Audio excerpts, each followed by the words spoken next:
বলার নেই, বিকজ ওনার লাইফটা তো উনি পার করেছেন ওনার মতো করে, এটা তো ওনার ব্যক্তি জীবন ছিল, ওনার উদ্দেশ্যে আমার কিছু বলার নেই, বিকজ উনি কি ফেস করেছেন সেটা সেই জানেন। তার সাথে তো আমার লাইফটা কখনোই মিলবে না। বরং আমি যখন শাকিব খানের সাথে আমার বিয়ে হয়েছে ওনার ডিভোর্সের পর, তো ওনাদের কি ব্যক্তিগত প্রবলেম ছিল সেখানে তো আমি ছিলাম না। সেটা তো এমন না যে আমি এসেছি বলে তাদের ডিভোর্স হয়ে গেছে। তাহলে তার আগের প্রবলেম গুলো কেন হয়েছিল, কেন বলা হয়েছে যে বাচ্চা নিলেই ডিভোর্স হবে? তখন তো আমি বুবলি এক্সিস্টই করি না। তার মানে কি, যারা এই যে আমির খান হোক বা হচ্ছে যে প্রসেনজিৎ দা হোক বা আমাদের দেশে যারা হোক, তারা যখন সেকেন্ড টাইম কারোর সাথে বিয়ে করলে কি যাদেরকে বিয়ে করছে তাদের দোষ হয়ে যায়? ওয়েলকাম যদি তারা সেটা ফিল করে, কিন্তু এটাও কি আবার সিক্রেটলি তাদের এই যে গোপনীয়তাটা অনেক জায়গায় বলা হয়েছে যে আসলে যিনি তখন শাকিব খানের লাইফে যখন যে উনি সিঙ্গেল সাজিয়ে অনেকের সাথে প্রেম করাতেন, যে ওনারা জানতেন সিঙ্গেল, এই জন্য মেয়েদের সাথে প্রেম করাতেন। তো উনি সিঙ্গেল সেজে প্রেম করলে তো মেয়েগুলোর দোষ না, একটা মেয়ে তো সিঙ্গেল মানুষের সাথে প্রেম করতে চাইবে বা বিয়ে করতে চাইবে। তো সেখান থেকে কি আবার তাহলে আবার কোনো গোপনীয়তা হয়ে আবার কোনো কিছু, মানে এই যে এই গোপনীয়তা ব্যাপারগুলো আমি মানে আমার কাছে মনে হয় যদি শাকিব খান, আমি অন্য কারো কথা কেন বলবো না, বিকজ আমি শাকিব খানকে চিনি, উনি আমার পরিবারের একটা অংশ। তো সেই মানুষটা যদি কোনো সিদ্ধান্ত নেয় সেটা একান্তই তার ব্যক্তিগত, এটা হয় কি, এটা মানে এটা যেই হোক। সো সেখান থেকে তার মানে এই না যে আমাকে অপদস্থ করে, আমাকে কোনো একটা কিছু করে দেন ওনার আরেকটা সিদ্ধান্তে যেতে হবে, আমাকে একটা কোনো একটা ভুয়া মিথ্যা কোনো একটা অপবাদ দিয়ে সেখানে এই জায়গাটা ক্লিয়ার করে দিয়ে তারপর উনি আরেকটা জায়গায় গেলে এটা তখন হচ্ছে যে মানুষের কাছে গ্রহণযোগ্যতা পাবে, এটা তো সেরকম না। এই এই ব্লেম গেমটা তো খুব বাজে। এই ব্লেম গেমটা আমাদের সোসাইটিতে আমার মনে হয় যে কোন একটা সম্পর্ক থেকে কেউ বেরোলেই যে একে ব্লেম করতে হবে ওকে ব্লেম করতে হবে তা কিন্তু না। তো আমার মনে হয় যে এই যে আপনি যেটা বললেন যে তারা আবার একসাথে হয়ে যাচ্ছে, তো এটা যদি হয় তাহলে আবার মানে আমার মনে হয় যে কেন গোপনীয়তা, এটা তো তারা সম্মানের সাথে তাহলে আবার বলতে পারে, তাই না, যে আমরা কোন একটা সিদ্ধান্তে যাচ্ছি। এটাই তো এখন দাঁড়াচ্ছে ব্যাপারটা। আমার কথা কি, সে যদি কোনো কিছু নিয়ে সে তার যদি কোনো অন্য কোথাও ইনভলভমেন্ট থাকে, কারণ তার অনেক বিষয় তো আমরা শুনেছি, অনেক শুটিং স্পট থেকেও তো অনেকে আমাকে ফোন করে করে বলেছে অনেক কিছু, যে আপু এরকম এরকম হচ্ছে। এটা আমার মনে হয় যে অনেক কিছু আমার কানেও এসেছে, অনেক কিছু আমিও শুনেছি।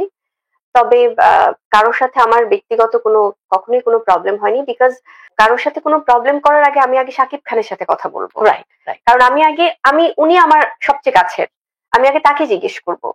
তো আমার আগে তো ওনার কার সাথে কোন অন্য কোনো মেয়েদের সাথে কি সম্পর্ক বা কার সাথে তাদের কি চলছে সেটা তো আসবে পরে।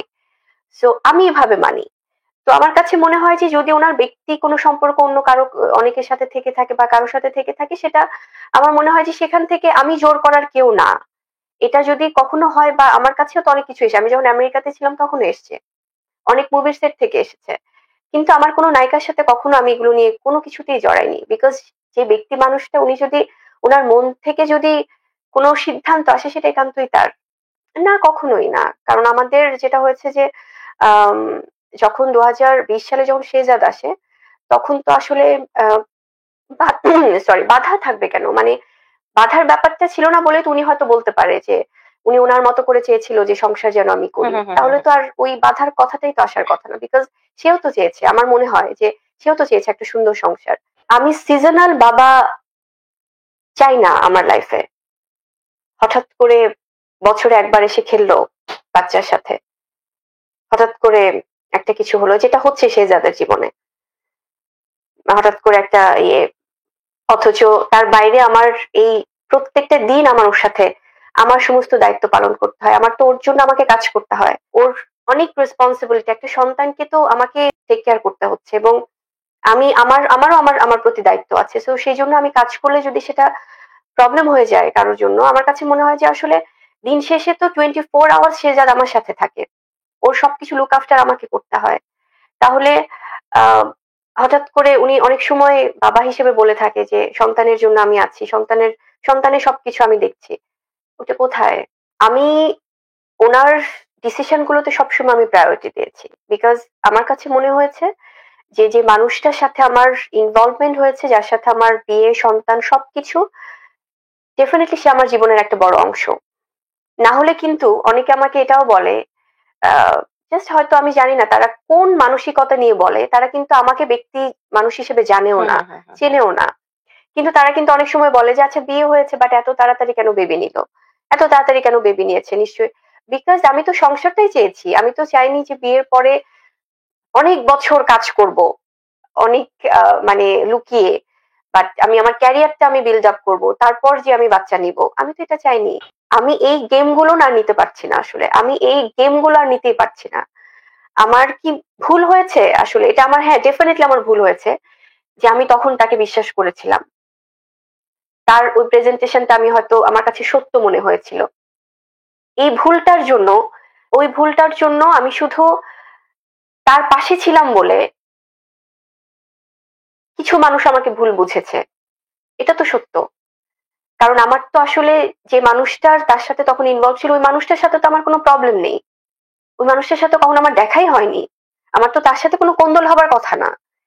সো যে মানুষটার কথা সত্য বিশ্বাস করে আমি, তিনি একটা মানসিক টর্চারে ছিলেন, তিনি তাকে নানান ভাবে ইয়ে করা হচ্ছে, তো এই জিনিসগুলো আমি বিশ্বাস করে আমি তার পাশে ছিলাম। এবং কিছুদিন আগেও যখন তিনি আরেকটা ইস্যুতে যখন প্রবলেম ফেস করছিলেন আমি কিন্তু তখনও স্ট্যাটাস দিয়েছি। তো এই জিনিসগুলো যদি আমার ভুল হয়ে থাকে যে আমি বরাবরই তাকে বারবার তার থেকে আমি আসলে এই ট্রিটমেন্ট গুলো পেয়ে আমি বরাবরই তাকে আমি সম্মান দিয়েছি, তার পাশে থেকেছি, এটা যদি আমার ভুল হয়ে থাকে আমি সেটার জন্য আসলে আমার কিছু বলার নেই। কিন্তু আমি বলবো যে আহ আমার মানসিক অবস্থাটা, অনেকে বলে যে কিছুদিন আগে অনেকে বলেছে যে আহ আরেকজন আমাদের চলচ্চিত্রের তারকাকে নিয়ে, আমি নামটা বলতে চাই না, যে হুম উনিও তো হুম অনেক হুম মানসিক টর্চার নিয়ে হয়তো উনি অনেক বাজে সময় পার করেছিলেন।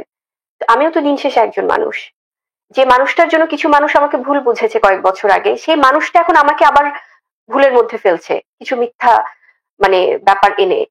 সো আমার তো তার সাপোর্টটাই সবচেয়ে বেশি দরকার ছিল এই সময়টায় যখন আমি হুম হুম। শেহজাদকে নিয়ে আমি সার্ভাইভ করছি। এনিওয়ে হয়তো আমার মনে হয় যে আসলে দিন শেষে সবারই শুভ বুদ্ধির, এবং তিনি যে তার সন্তানকে ভালোবাসেন এটা উনি তার অ্যাক্টিভিটিস দিয়ে আসলে প্রুফ করবেন।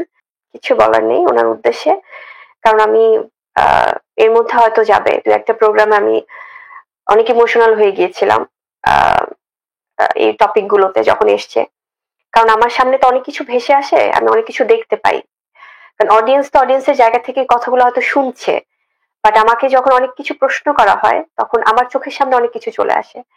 তো হয়তো এর মধ্যে কিছু প্রোগ্রাম যাবে যেগুলো নিয়ে আমি কথা বলেছি অনেক ইন ডিটেলস, আহ হয়তো তাকে উদ্দেশ্য করে অনেক কিছু আমাকে বলতে বলা হয়েছে, আমি হয়তো ইমোশনালি বলেছি, কিন্তু আমি আর আসলে আমার কাছে মনে হয় আমি আর তাকে আমার কিছু বলার নেই, একদমই কিছু বলার নেই।